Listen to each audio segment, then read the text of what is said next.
everyone, and thank you for joining today's educational webinar with Cancer Support Community Los Angeles. I'm Kathy Riley, the Associate Director of Programs at CSCLA, and I'm honored to welcome you to this week's webinar titled Historic Cuts to Medicaid under the New Federal Budget Law. And before we begin, if this is your first time joining us, Cancer Support Community Los Angeles is the premier nonprofit organization that provides vital social and emotional support to families facing cancer. And that includes patients and caregivers and their loved ones. And our programs are all at no cost. And they include support groups and healthy lifestyle classes, social activities, and educational programs such as this one. And if you would like to learn more about our services or watch past webinars, you can visit our website at cancersupportla.org, and we'll also put the website in the chat. And before I introduce our speaker, note that your video and microphone are disabled for this webinar. But we really encourage you to enter any questions you have for the speaker into the Q&A feature found at the bottom of your Zoom window.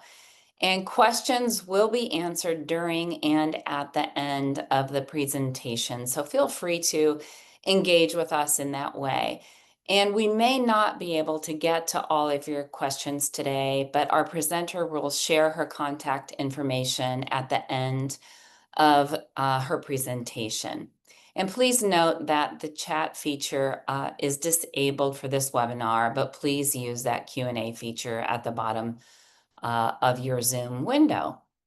Lucy Quacinella is an attorney based in California, and after decades of practicing law with legal services and other nonprofit organizations, she founded Multiforum Advocacy Solutions, or MAS. MAS engages in impact litigation and provides research, analysis, and technical assistance to community-based organizations, policymakers, and others on health and social services issues affecting low-income families. In particular areas of focus include maternal and infant health and immigration-related issues. And it gives me great pleasure to welcome today's speaker, Lucy Quacinella. Lucy, please join us. Hello, everybody. It's really wonderful to be here. And Kathy, thank you for that introduction. And thank all of you for being here. I'm just so grateful for your interest in these important issues. Today's conversation is going to be about what recently has happened in our government with respect to Medicaid, which in California, of course, is Medi-Cal, and some other related healthcare laws.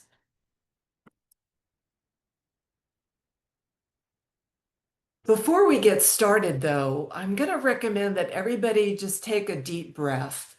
On the one hand, I think it's really important to realize that the cuts that are coming down are significant. There's really no way to sugarcoat any of this, but I absolutely know that there are opportunities for all of us to work together, and I hope to be able to provide some concrete suggestions so that we can hold on to the healthcare system that we have and deal with some of these changes in ways that are the least harmful possible, and then also move on when the political moment is available for us to build a strong and resilient healthcare system. And there are already some opportunities with how the state of California, for example, and other states will be implementing these changes. So my job today is to educate, to make sure people understand what's at stake, but also we don't want to despair. There's no need to despair. There are a lot of really impactful things we can all do together. First of all, I'd like to draw your attention to the federal budget that was signed in July of this year. And this is a rough overview of what the Congress did. On the right-hand side, you can see some red coloring, some pink coloring.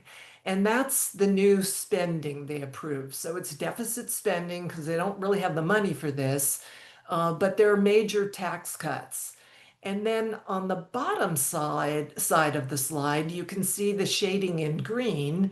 The federal government counts that as savings. And at the very bottom, you'll see there's an $841 billion saving or cut to the Medicaid program. And that's the problem because we've really redirected so much of the funding that has been allocated nationally to the Medicaid program to pay for those tax cuts, the benefit of which goes to the top 10% of earners, most of the benefit. And then there's also additional deficit spending for immigration enforcement. So all of these things that are happening, for example, in Los Angeles, that you all, I'm sure, are very aware of, are being paid for with this new federal deficit spending. So before we get into the nitty-gritty, I just want to flag for you that these slides are arranged mainly by topics and issues. And some of them concern federal regulations, others concern this new federal budget law, but they're all connected. And I'll present them roughly in the order in which they go into effect. I'll give you a timeline at the very end, just in case that helps keep track. But please keep in mind that the situation is very, very fluid. There are multiple legal challenges, and it seems like, one day a lower court issues an order blocking the restrictions, and then some other court above them overturns it. So things are very much in flux, and stay tuned, keep up to date. The first change that I want to bring to your attention wasn't part of the federal budget, but it is part of the new administration. And unfortunately, it's already in effect as of July. Undocumented individuals have been excluded from federal funding from several very important programs. Now, for people facing cancer, dealing with them, with cancer, family members, and supporters, I think it's especially concerning in the mental health and community services block grant space, the community behavioral health clinics. We know that, a serious illness can really create stress for families. So it's unfortunate, that these cuts have already gone into effect, but there is a court order blocking the cuts. And this is, good news. And we hope this court order keeping the programs in place for now will continue. But again, that could change. Okay, so let's now focus on this new federal budget law that was signed in July. It's referred to as H.R. 1. Some people call it the Big Beautiful Bill and other names, but the technical reference that I'll use is H.R. 1. It basically does three things. It restricts who can receive Medicaid, so that would be Medi-Cal in California, for non-emergency services or other healthcare programs with federal matching funds. So it doesn't say people can't participate, but it says the federal government isn't going to pay for their support. Now, the federal government pays anywhere from 50% or more of the cost of Medicaid in a state. So anytime the federal government pulls back its part of the joint shared cost, we really feel it in the states and in county budgets. The second approach taken in H.R. 1 is to add new red tape. And this will definitely affect people who are still eligible. It'll just make it harder to get benefits, to keep them. And then the third thing it does is it limits the ways that states and local governments can find non-federal sources to pull down the federal match. And that again creates pressure. So again, let's keep in mind, this is the structure. It's very concerning, but we have a lot of tools to push back. All right. I want to also emphasize that there are large groups of immigrants who still will be supported with those federal matching funds. And these are the Cuban and Haitian entrants, people from certain uh, island countries, basically, in the Pacific, and then people who have green cards. Now, the green card holders can't get federal public benefits during their first 5 years. That's been the case for a very long time. But in California, we actually cover them during those 5 years as well, their first 5 years, with state money. So that is not changing. And also, states are allowed under this new federal law to cover children and pregnant women who have green cards or other lawful permission to be in the US during their first 5 years. And California does this as well, as do many other states. So these groups, they won't experience changes in eligibility. But the real question then becomes with all these other groups who are going to lose coverage because of their immigration status, which I'll explain in a minute, will the states be able to find enough federal money to cover the gaps? And so in the Medicaid program and CHIP, which is for families with kids with income a little over the Medi-Cal limits or the Medicaid limits, that federal match for the non-emergency services will end in October of 2026 for certain types of lawfully present immigrants. And then for the exchanges, some people refer to that as the Obamacare insurance. In California, we call it Covered California. Again, it's for families with income above the Medi-Cal limit. The federal funding for certain lawfully present immigrants there will end in January of 2027. And for some of the Medicare enrollees, the exclusion has already started, unfortunately, for new applicants.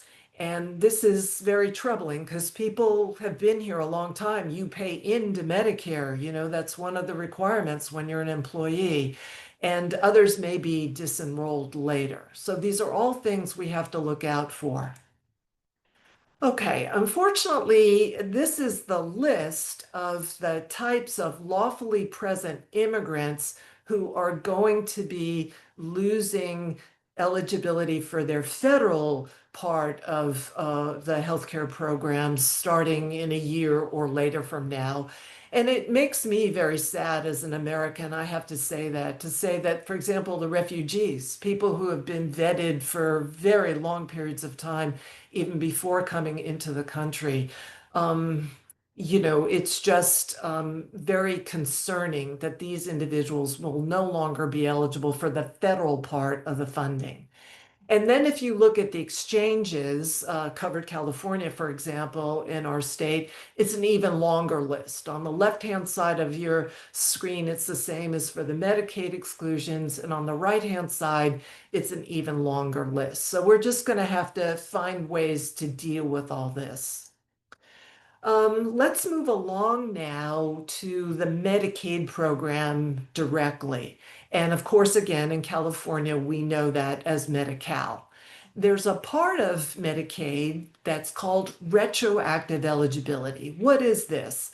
This is for uninsured people who have medical needs and incur medical costs before they enroll in the program. So at present, they have up to 3 months to apply for Medicaid or Medi-Cal. And if they're eligible during any of those 3 months, then Medi-Cal or Medicaid will pay for their coverage retroactively. And so the current 3 month window is really helpful because, as you know, going through a serious medical crisis can really set a person back. And you need time to recover from that and get your paperwork together.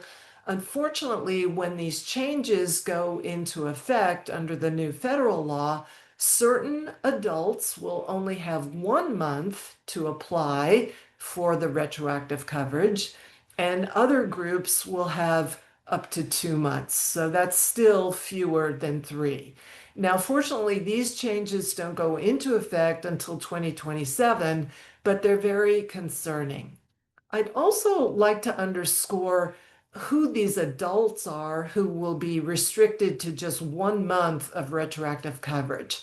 They're adults in the age group 19 to 64 years of age with income of no more than 138% of poverty. And I have a slide later that will show you what that translates into a dollar amount.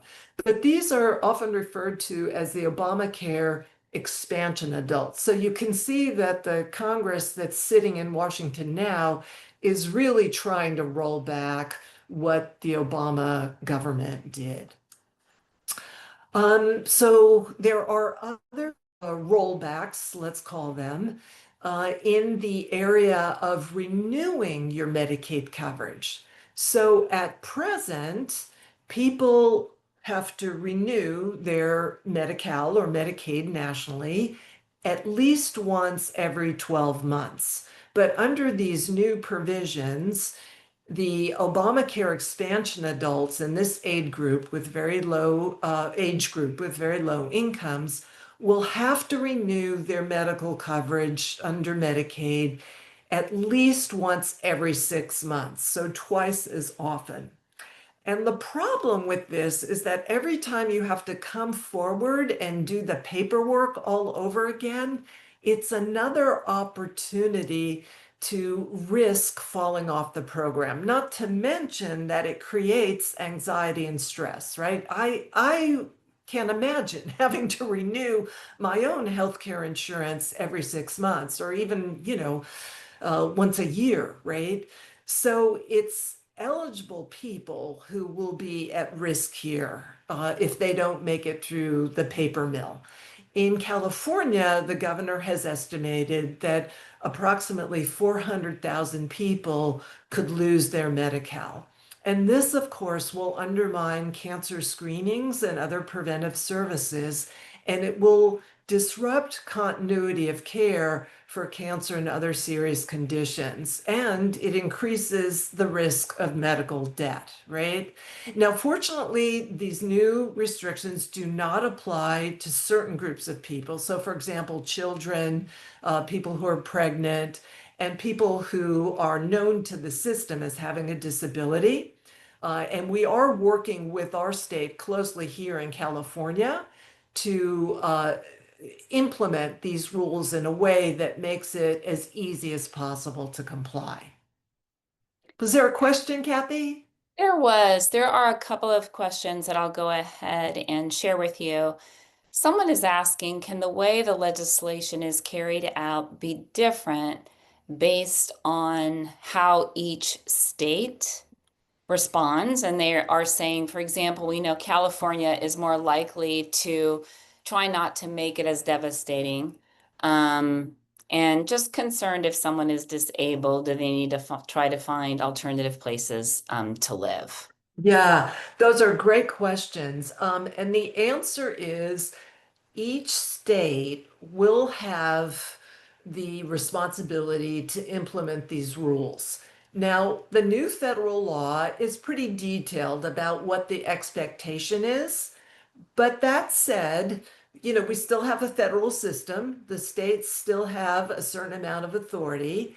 And in fact, California, as an example, has already set up a working group so that the state can hear from provider organizations, advocates for families and patients, service providers, and many others about what to do here.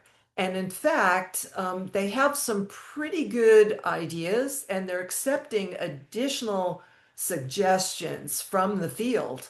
So, for example, can we create a database where we use existing information, not create a new database, but use existing information to identify people who are enrolled with disabilities and just automatically take them out of this new system. The state is very open to doing that. Another suggestion that's under consideration is to look at the claims data and see who's using, the service in what ways, so that a pregnant person, for example, should be excluded. A person with a serious health condition and a disability should be excluded. So I think that's a great question. And I think if we all communicate with other partners in other states, we can learn. I'm sure, people in other states have better ideas than California. It does happen. It does happen. And other states, we can combine resources to identify where does this information already exist. That's great. And then another two-part question, uh, which you may cover in later slides, but while I have you, I'll go ahead and ask them. Will in-home support services be affected as well as medical transportation? And Those are, go ahead. yep. And then for someone who is 65 and disabled, concerned about EBT. So it's in-home support services, medical transportation, and EBT. These are great questions. And this is part of why I'm trying to concentrate on this group of so-called expansion adults, the adults who are in the age group 19 to 65 with very low incomes, because this is the group that the Obamacare Affordable Care Act added to Medicaid. So this is a long way of saying that people in IHSS are likely enrolled in IHSS because they're part of the Medi-Cal program for people with disabilities. So these types of restrictions that I'm referring to will generally not apply to people with IHSS. However, I'm going to go back one slide to this retroactive eligibility. But here you've got people who aren't enrolled yet, right? Now, here, maybe applying for IHSS, their 3-month window for the retroactive coverage will be reduced to 2 months. But once they're on their coverage, oops, I'm going the wrong way there. Sorry about that. Once they're on their coverage, then they won't have to renew every 6 months. They'll stay with 12 months. So a person, let's take the IHSS example, the medical transportation benefit, that won't change for people with IHSS. It also isn't scheduled to change for anyone else with Medi-Cal. That's a benefit, right? So there's good news there. And then with respect to the question about the person 65 or older, again, these new restrictions do not apply to them because they're not in the age group of 19 to 64. But a new person applying who's 65 or older, they might have a shorter window. Instead of 3 months, only 2 months to get that retroactive coverage. I hope that helps. With the EBT, I think that's, is that the food assistance through EBT? Is that what that question is about? That should not be changing for people 65 and older.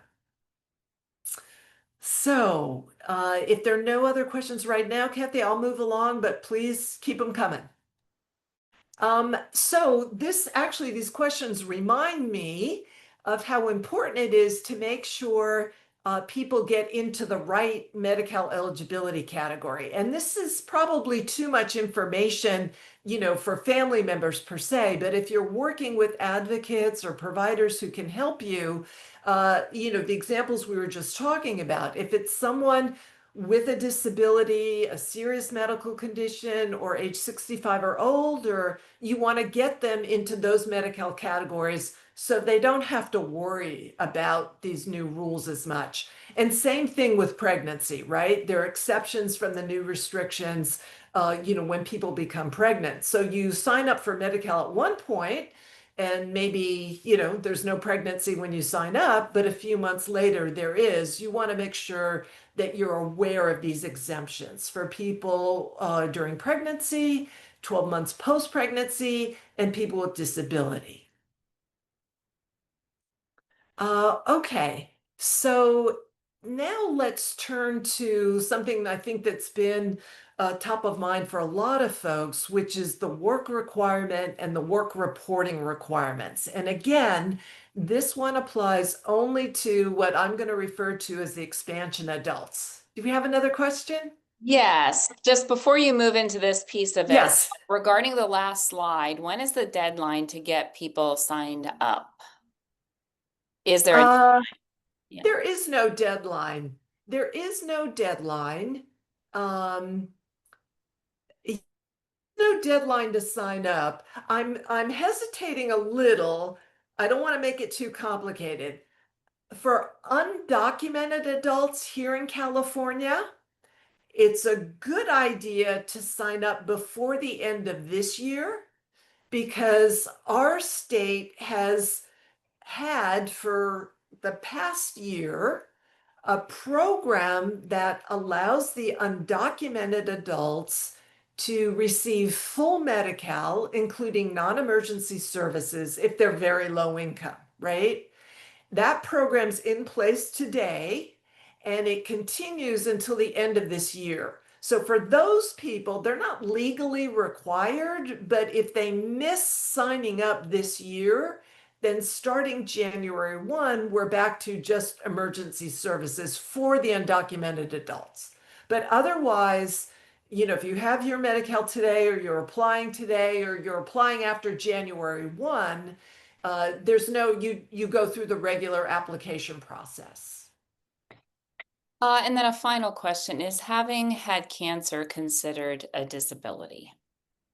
I think that's a really important question. I think it's one for the work groups to really plan out and think about. My just very superficial reaction is I think it depends a lot about what the person's situation is, right? Having had cancer.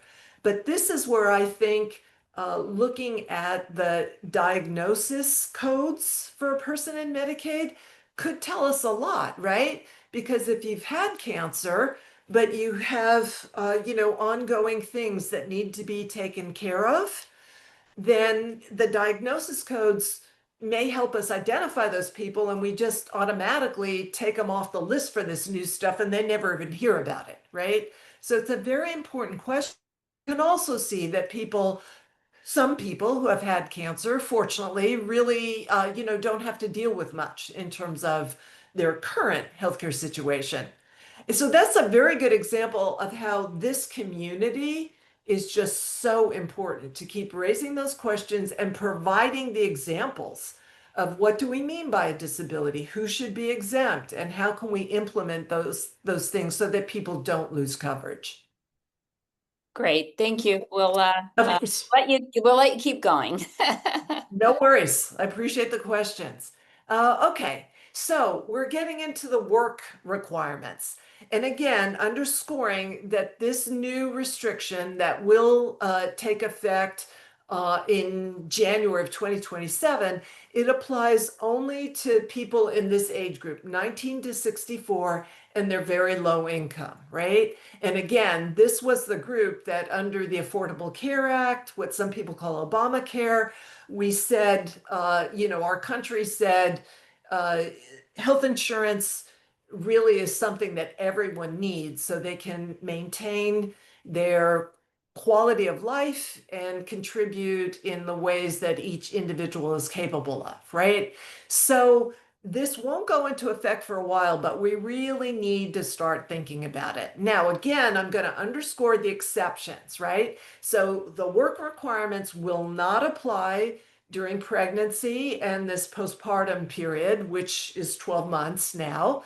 It will not apply to a parent caring for a child 13 or younger, and it will not apply to individuals with a disability, right? But how some of these terms are going to be, defined is a really big question that we all need to engage on. And there's another very broad category in the federal law for short-term hardship. So I think we all need to work together to make sure that a person who has cancer, who's undergoing treatment for cancer, qualifies for at a minimum for the short-term hardship exemption, right? Another example of how you all can be so helpful. But I'm also underscoring here that the way the system works is if, for example, you have Medi-Cal in California, if the county doesn't know you're pregnant, you won't be exempted unless they find you in, the claims procedure codes, right? But we want to look at this from all perspectives. We want to arm ourselves with enough information to protect ourselves. So if you let the county know about your health condition, if you let the county know that you're undergoing a short-term hardship because of cancer, or because you're caring for a young child, or you have a disability, then you're protecting yourself even more because the system itself, won't be perfect.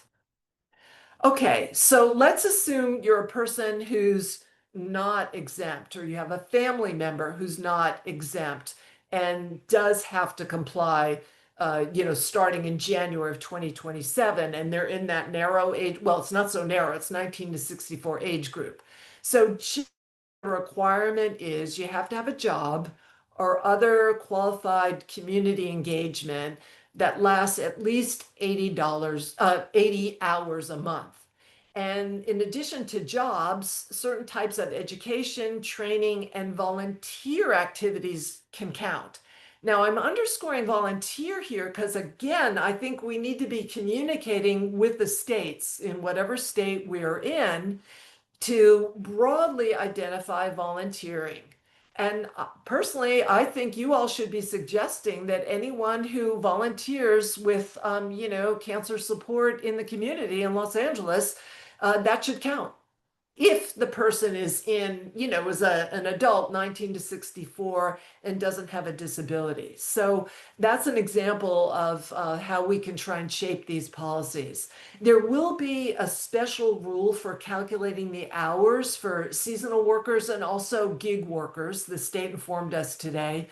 And then there's going to be a new look back requirement for, how do you show that you worked before you applied the state, because you've got to, show this work history within a certain period of time. So we'll have to deal with those kinds of questions. Now the 80 hours has to be both reported, to the Medi-Cal program in California, for example, Medicaid in other states, reported to the system, but also verified. And this is where things get really kind of tricky. Now, when it's possible, that's the language used in the federal law, when possible, right? States are supposed to electronically verify whether a person has worked 80 hours in the month, right? So let's say they have a CalFresh case open, a SNAP, and that would be SNAP in other states for food assistance. Because they have to report work. They've had to do that for a while now. Or we look in wage databases and tax records. That's all fine and dandy, but they don't work all the time, right? There are lots of gaps in those databases. Like if you filed your income taxes for last year and you're applying for Medi-Cal, for example, in November of the following year, your economic situation, your job situation can be very, very different in the interim, right? And similarly with the wage database, our state, for example, the EDD, the Economic Development Department, does keep track of wages, but their data it lags by at least a quarter and usually 2 quarters, right? So this is going to be the problem. Eligible people won't e-verify. They're going to have to do this manually. And that's where it gets tricky. Getting the information to the county, you're supposed to be able to upload it online, but a lot of times that doesn't work. And a lot of people really don't have access to scanners and computers.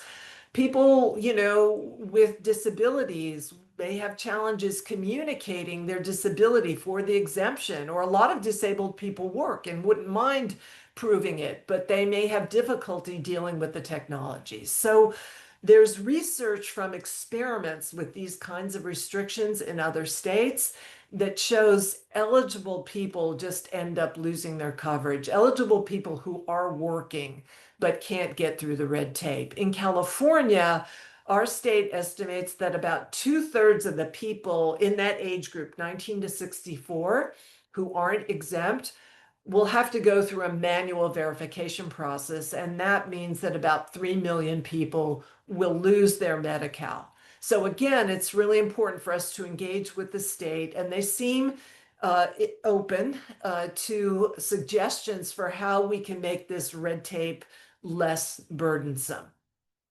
Okay, I'm going to shift now to Medicaid cost sharing because this can affect people with cancer as well as other conditions. But again, this rule applies to the expansion adults. So again, that's the adults between the age group 19 to 64, and it only applies to those in a more narrow band of income with a little more income than the poverty level. That's what 100% is, up to 138, right? Somehow, I don't know, Congress thought these people were rolling in extra money.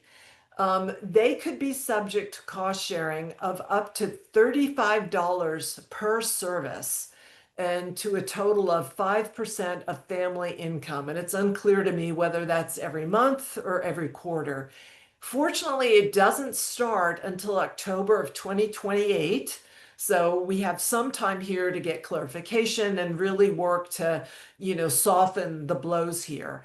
It's important to keep in mind that existing exemptions from cost sharing in Medi-Cal or Medicaid, those will continue even after October of 2028. So things like emergency care, preventive screenings for cancer or any other condition, family planning, vaccines, those kinds of things stay in place. No out-of-pocket cost sharing there. But the cost sharing will be added again for this, age group of adults at these very low income levels. They'll have to start some kind of cost sharing for primary care, for mental health, and other services. And there's no general exemption for them for specialty care. So, the cancer support is really going to come in there again for this narrow age group, but very important. There are lots of people affected by that. Um, let's then talk numbers a little bit. Who are these adults, ages 19 through 64, with income no more than 130%, or 138% of the federal poverty level? Well, you can see the numbers here, and frankly, I don't know how people are paying rent, paying for utilities, getting food, transportation to their jobs, to medical appointments, to take kids to school. And these are people who are really struggling, especially in very high cost states. And even in the so-called, low cost states. I think rents now I just recently heard a presentation on rents. There's almost no community anywhere in the United States now where you can afford decent rental housing working full time on minimum wage, right? So the financial pressures are there. So it's, a little confounding to me that Congress would somehow think that people in this income level have enough money to pay for their own healthcare insurance. But okay, so now let's look at the question of, what can we do? Where can people go if they lose their Medicaid or no longer qualify? And again, keep in mind that the traditionally eligible people for Medicaid, the people with disabilities, people over age 65, they're not going to lose coverage, at least technically not, right? They're still eligible and covered unless they fit in some of those immigration categories. But we will have a lot of working age adults who, will be risking their loss of health insurance. In many states, the Planned Parenthood organizations provide significant amounts of cancer screenings and then referrals for treatment. In fact, most of the service that Planned Parenthood organizations provide is preventive and primary care. It's not abortion care. In the cancer space, the most common screenings that Planned Parenthoods do are for breast and cervical cancer screening and then biopsies for certain other kinds of cancers. In the office exams that are available at Planned Parenthoods, they also look for signs of thyroid, skin, or testicular cancer. And some of the Planned Parenthood offices also offer testing for prostate or colon cancer. So it's a significant resource for detection and prevention. Over 50% of Planned Parenthood patients rely on Medicaid, and I'm sure that's the case in California as well. It might actually even be higher for all I know. Unfortunately, the new federal law says that states can no longer use federal matching dollars in their Medicaid programs for the non-abortion services that Planned Parenthoods provide. Now, lawsuits are pending, but the latest litigation, a court recently overturned a lower court that was blocking these cuts, right? And here in California, for example, there's a Planned Parenthood in the Santa Cruz area that was treating a young man, a 30-year-old with cerebral palsy. It was the only place he could go for his primary care. And that clinic has already closed, and many other Planned Parenthoods are closing in the state. So the good news is that there's a strong push in the state legislature here in California, and I'm hoping that's the case in other states, to ask the legislature to fill in this gap as soon as possible. Not, wait any longer, but do this on an emergency basis. And we have to hope that will succeed. It's very active now. So again, where can people go if they lose, eligibility for Medicaid in that age group, 19 to 64? Now, Medicaid does have a special program for breast and cervical cancer treatment. This is now being applied in all 50 states and the District of Columbia. And the income limit goes higher. It goes to 200% of the poverty level. So it's not a super high income level, but at least it stretches over 138%. And it does cover full medical insurance, so not just for cancer services. In some states, including in California, to get the treatment, you have to be referred by a specified screening provider. But those are usually, the community clinics and university systems who participate in Medi-Cal generally. And you have to be a state resident, and you have to meet the immigration status requirements to participate in the federal part of the program. Now, in California, we use our state-only money to include people in this special cancer program without the federal money. That's not changing, right? But what worries me is there will be greater demand, right? If people start losing coverage when those other federal restrictions for the working age adults go into effect, the cancer patients may have to move over here. And so we're just going to have to fight really hard for these programs to, keep them as strong and robust as needed. There's also a prostate cancer program in California. I'm not sure, I'm not aware, I apologize, of what's happening with this particular kind of program in other states. But I do know that in California, we use California money, so it's outside of the Medicaid program, but we administer it similar to Medi-Cal. And, the individuals have to have a diagnosis of prostate cancer. Again, here, the income limit is a little higher than 138%. It does go to 200%. But again, my concern is that as people, these working age adults, lose their coverage under full Medi-Cal, there'll be more pressure on this program. But again, we do have the program, so we just have to shore it up. Okay, I'm gonna take a deep breath here, just make sure there are no other questions before I shift gears to these exchanges. And Kathy, yes. We do have just a couple of other questions before you shift into this new part of your presentation. Uh-huh. Will there still be extra, it's a question, will there still be an extra help program for medications? And will it still be called the Qualified Medicare Beneficiary Program for Low Income, which pays the Medicare costs? Yes, that is not changing. That is not changing. But again, keep in mind that some of the immigrants, legally present immigrants, it's so hard to get my head wrapped around this, but I've read that law, I've stared at that law over and over, checked with other experts.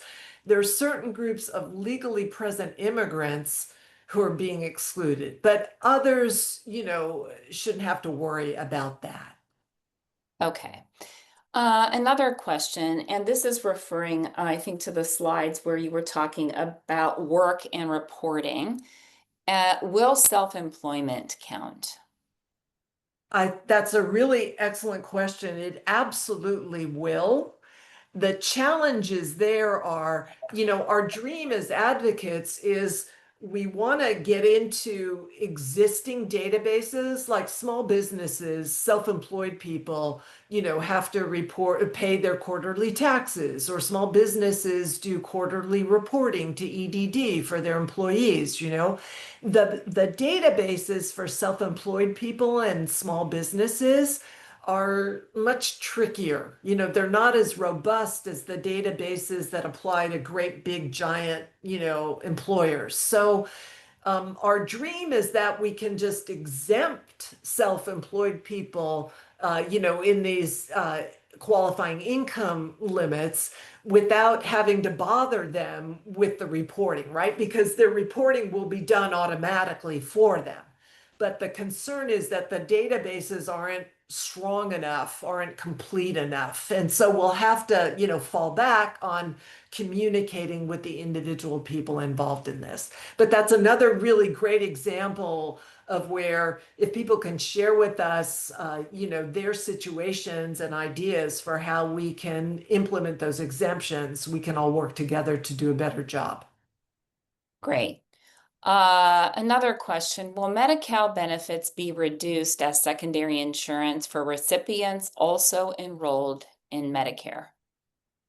No, at present, there's no conversation about reducing benefits, whether for people in the exact situation the questioner describes, where they have the two coverages, or people who are just in Medi-Cal. But I will note that the concern is that when the full effect of all these federal changes, kicks in, there's going to be a lot of pressure on state budgets. And so there may be conversations at that point about, well, we got to find more money somewhere. So maybe we cut back more on dental, or maybe we cut back more on, I don't even want to name a category because I'm superstitious. I don't even want to go there. But that's why we all have to keep making the case to the press, to policymakers, to our friends, our families, about how important these benefits and this eligibility is for all of us, to try and stop that pressure from building and to find the resources, to prepare to find the resources. Great, great. Um, just a quick note, I see someone with their hand raised, and if you could type a question you have into the Q&A, which is at the bottom of your Zoom window, we can get to it. And then one final question before we let you move on. Well, national and state of California federal housing programs for elderly and disabled that are not part of the county HUD voucher system be reduced or ending? Um, that's an important question. I'm not sure I have enough information about the housing programs, right? Um, so let's be a little, careful about um, let's not jump the gun on that. There are housing related programs for certain people in Medi-Cal. Actually, Medi-Cal is starting to pay for certain housing benefits. Those are not changing at present, right? So, um, yeah, that's what I can say about that. For programs outside of housing, I'm not as, up to date and familiar with the details, but we can certainly get back to you, Kathy, if you want to make a special note of that specific detailed question. Happy to look into that. And I'm going to be mindful of everyone's time. It looks like we're getting, close to 10 minutes toward the end. So I'm going to try and zoom through the next few slides, and you will have a PowerPoint if you care to have it, so you can study this in more detail. But the exchanges are also impacted by the new federal policies. In California, we call the exchange Covered California. And I'm not going to go through all the details of how the rules are changing, but suffice it to say that they're making fewer people eligible, mostly immigrants. They're reducing the subsidies. That affects everyone, including citizens.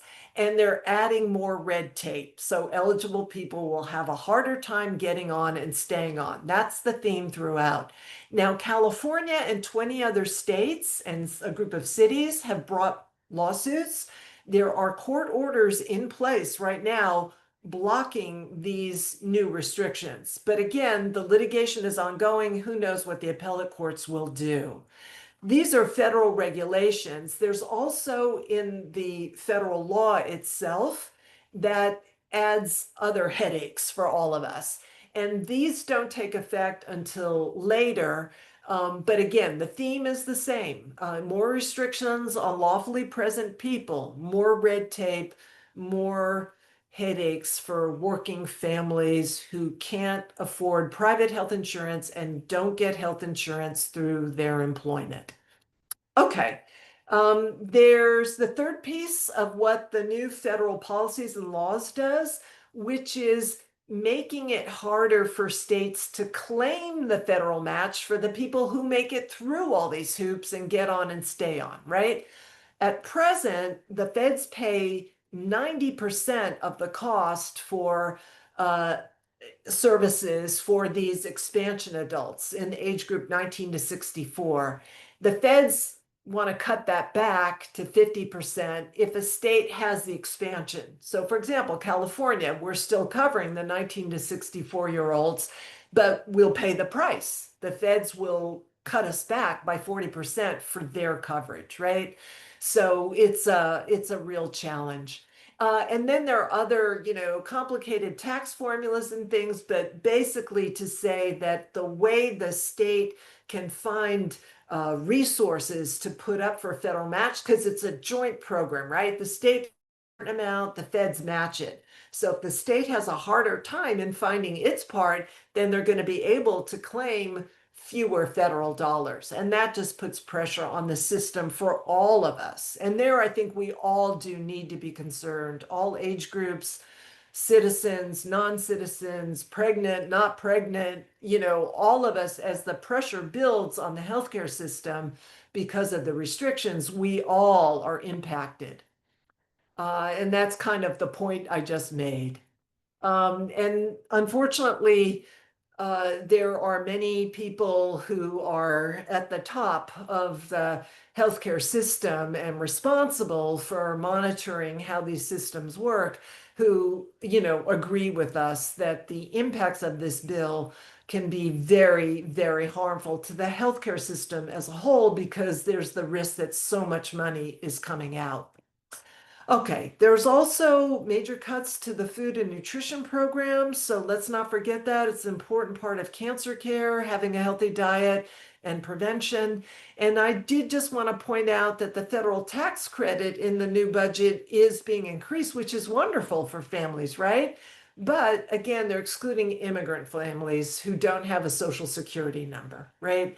So that's unfortunate for the immigrant families that work. They do pay taxes using this individual taxpayer identification number. They've been paying into the system, and research shows they pay in more than they take out, but they won't be able to get the federal child tax credit anymore. I have a little information in the presentation about these changes in California. I won't go into the detail here, but basically starting January 1, the adults who have been getting full coverage, notwithstanding their immigration status, that program is ending. So if you don't apply end of this year, if you apply before the end of this year, and you're undocumented, you're an adult, you get enrolled, you'll be able to keep your coverage.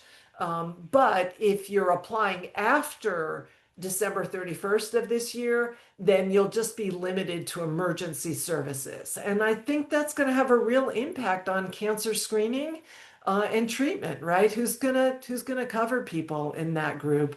And then there'll also be premiums that they'll have to pay, and that will also affect the lawfully present immigrants. Healthcare navigators are really going to be under the gun, so I just wanted to point this out because they help all of us with, getting into coverage, keeping coverage, and navigating these complex medical systems. The timeline is there. You can look at it at your leisure. This is how you find me, and I'll just let you take a moment to, see that email address. Kathy knows where to find me as well. And I just want to thank you all. Thank you. Thank you so much, Lucy, for that. Wow, meaningful, in depth. You covered so many issues for us, and thank you for that. Someone is wanting to know if you can come back once the state of California legislature has decided what it's going to do about all of this. So that's we concur. That's an open invitation to come back. And then as we're concluding here, one final thought question is, and this is a lovely question. Who are we supposed to share these issues with to get the word out? I love that question. And to your invitation, I'll say yes conditionally if you all will continue to engage with me while we're trying to work on those implementation issues. But to the question about who to get the information to, I think one-on-one with family members, neighbors, friends, people you go to church with, in your clubs, who you deal business with, just make sure they all know how important this coverage is to you and your community. Because I've got to believe that the more that people know this is impacting all of us and our healthcare system, people will find talking to the press is another great idea. So, for example, letters to the editor.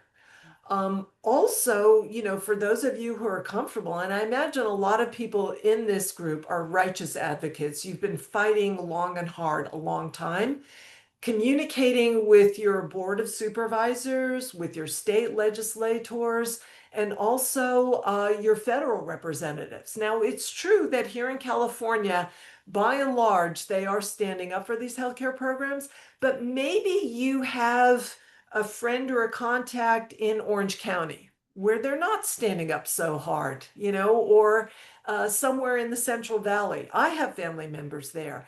Those representatives need to be educated, in my humble opinion. So thinking creatively about, who you might have a personal connection to, who can talk to someone in Congress who hasn't gotten the memo yet. I think the more we can talk about this, the more people will figure out ways to stand together. It's going to be a long haul, but also get the word out, and also with advocacy organizations. That's very important. So Kathy knows the client that I work with very closely, Maternal and Child Health Access. They network with people in Sacramento and DC like nobody's business. If we all talk together, we can take your ideas up. But I really do think that at the individual level, you all are so important. Your stories are why any of this matters, right? Thank you. Thank you so much for that, Lucy, for that encouragement, and really challenging all of us to advocate. And thank you again for your meaningful presentation. And I want to thank our attendees. You've engaged with us so thoughtfully during this presentation, and we really appreciate you giving an hour of your time today and for just attending so closely to this talk and for all your thoughtful questions. And then Abby, we have a closing slide that we'll share with everyone. So if you want to learn more about Cancer Support Community LA, you can visit our website at cancersupportla.org. If you have any questions or you would like a copy of today's slides, you can email us at info@cancersupportla.org. This talk has been recorded and we will make it available as soon as possible in our video library. If you need to take a breath and have a mindful moment, we have a new mindful moments drop in class starting next week. It'll be on Thursdays from 12 to 12:45. You can scan this QR code to register, or you can go to our website and find the class on our calendar and register that way. But every Thursday from 12 to 12:45. Thank you, everyone. Thank you, Lucy. We will see you at a future educational event. Take care.